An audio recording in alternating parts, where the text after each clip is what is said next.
Unlocking innovation through robotics education. Welcome to our channel, Jay Robotics. Let's quickly go over the components. You'll need an Arduino board, an LED, sound sensor, and jumper wires. Here's a glimpse of each one. Now, let's jump into connecting the components. It's important to ensure a secure and correct connection for the project to function smoothly. Begin with the LED. Take the positive, longer lead of the LED and connect it to digital pin 13 on the Arduino board.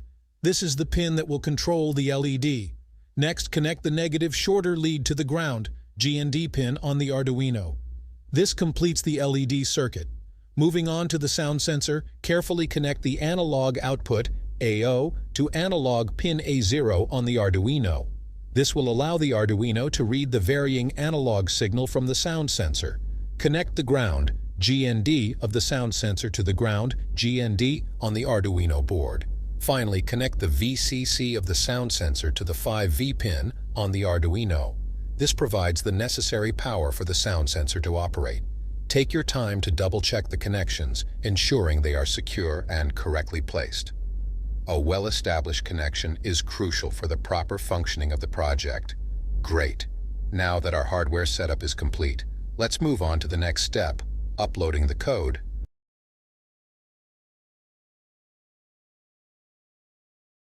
Before we upload the code, ensure you've selected the correct board and port.